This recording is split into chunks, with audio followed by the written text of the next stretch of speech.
Hello friend, thanks for joining me for another book chat.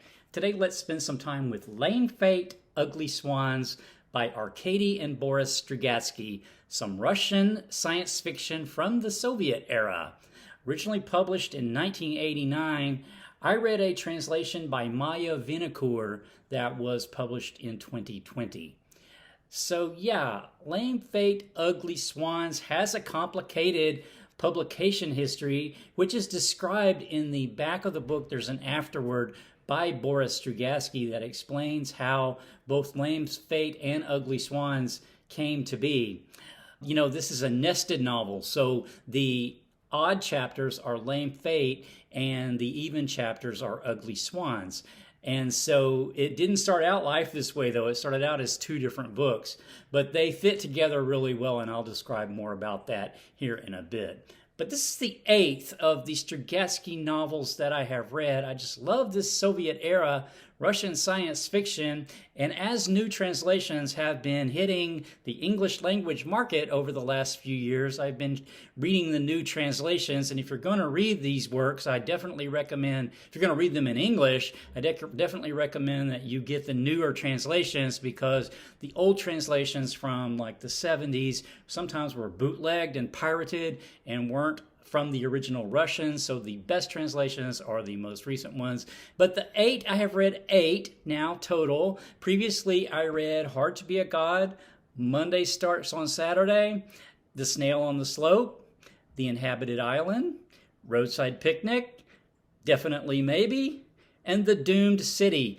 And I have chatted all of these on my channel, and I will link to the chats below. So I mentioned that this was a nested novel, so the Lame Fate story is in the odd chapters, and the Ugly Swans story is in the even chapters, but they do relate to each other.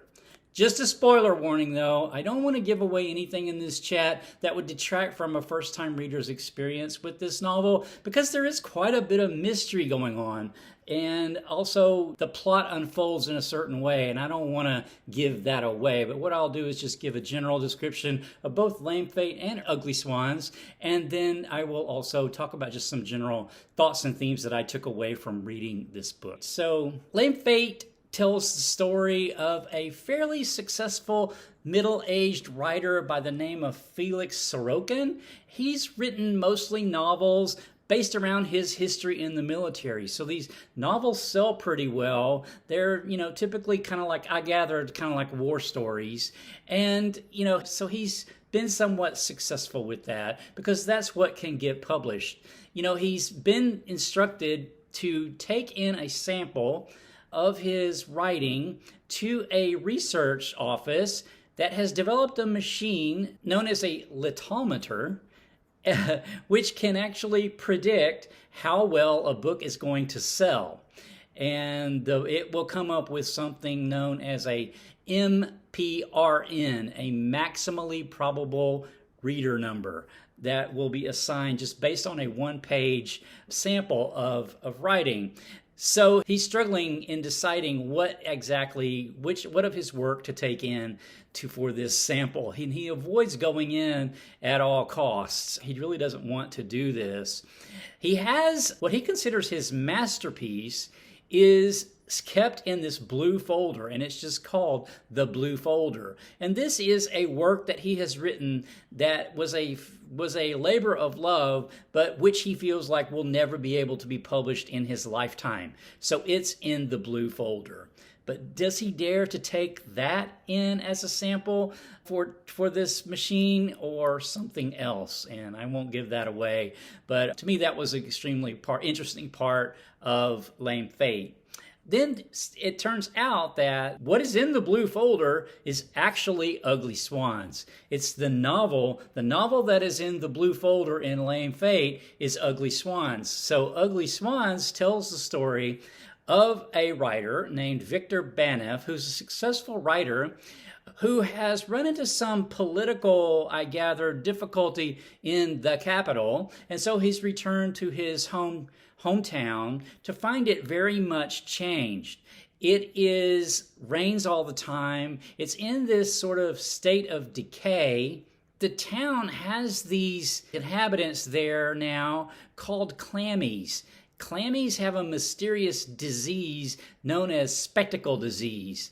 And they live in a quarantined compound that no one except the town's children can actually access, and this compound is called a leprosarium. There's a quote from Victor when he first meets a clammy. It says, "The man in black picked himself up slowly. As soon as Victor got a good look at him, he took a step back.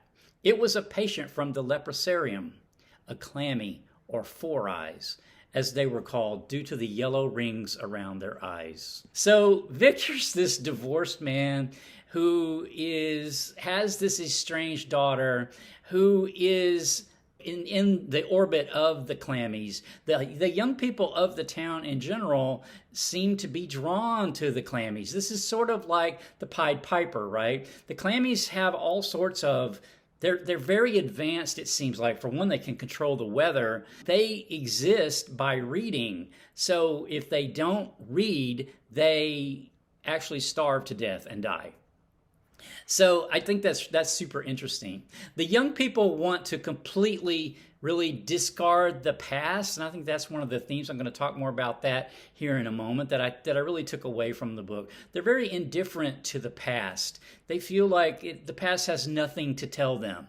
So they're living, well, under the influence of the clammies. That's something that unfolds, this relationship of the children to the clammies and the clammies to the town in general unfolds during the course of the book. So I won't give that away. But as I mentioned, the clammies actually exist by consuming books. So this is how they get nourishment. So even though the children who are under the influence of the clammies seem to be indifferent to the past, the clammies, if you think about it, a book is from the past. Once a book is written and then published or released, it instantly starts to age and becomes part of the past. And this is what the clammies actually feed on. So I'm sure there's a social commentary message there in the reading of this book. You know, that's one of the main themes, I think, from reading this book is this sort of social commentary. Now, I believe the authors here were definitely critiquing the Soviet publishing system here, as far as especially in Lame Fate, but also in Ugly Swans. And I think they're also critiquing of how much the past can inform the present and the future, and whether or not people can actually learn from the past. It doesn't seem like they have a lot of hope that they actually can. So I think one of the main themes I took away from the book was fate, like Lame Fate, Ugly Swans. But fate intertwines really in both stories. In Lame Fate, you know, Felix Sorokin has many things happening.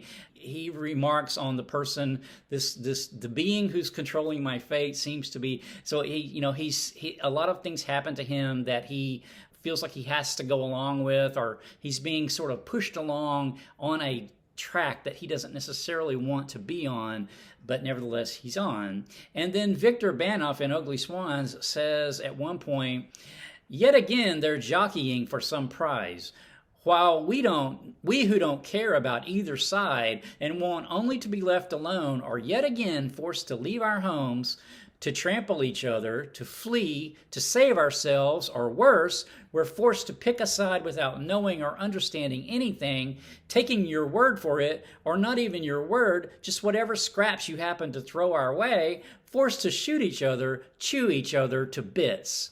So, you know, being driven along by fate, I think, is one of the common themes in this book. Another, I think, really common theme, or that I took away from reading the book anyway, was this dynamic between the past, present, and the future. This plays out in really both of the stories. One of Victor's friends in Ugly Swans tells him, "You may have already noticed, Victor, that there are three kinds of people in the world. There are people who can't live without the past. They exist entirely in the past, whether near or distant. Their lives are all about traditions, customs, and covenants. They draw on the past for both joy and inspiration." And he goes on to say, "Then there are people who live in the present and want nothing to do with the future or the past. You, for example," meaning Victor, "any ideas you might have had about the past, Mr. President has spoiled. No matter what past you contemplate, all you see is Mr. President ad infinitum." So Victor, in Ugly Swans, Victor has had a run-in with the political structure of of the capital and had to go back to his town. And so the Mr. President is always sort of calling back to patriotism and like the glories of the past, and that being the main value. And then finally he says, finally there are people who live in the future. Only recently have they accumulated in appreciable numbers. They quite reasonably expect nothing from the past and see the present as little more than a bridge to the future. Raw material. They're pretty much living in the future already, on islands of the future that formed around them in the present. So past, present, and future, and how they really interact, and then how that creates progress or doesn't create progress. And this progress is another common theme I took away from reading the book. It's definitely present in Lame Fate and in Ugly Swans. And this is sort of a pessimism about the ability for there to be progress. In Lame Fate, Felix Sorkin, he runs into this person that he had known. He calls him fulminating pustule. And this person had actually denounced him at some point politically, causing him a lot of trouble. And he feels like, that this person doesn't learn from the past. So they'll just come back and do this kind of thing over and over again because they're unteachable. And, I think we see this also in Ugly Swans with the clammies and with the kids, with the young people of the town. And the point is made in the book at one point that society has to both be stepping on the gas for progress because people expect there to be progress, while at the same time as hitting the gas, they have to hit the brakes to keep from crashing. So it's sort of a balance there between hitting the gas and laying on the brakes. So I thought that was really interesting.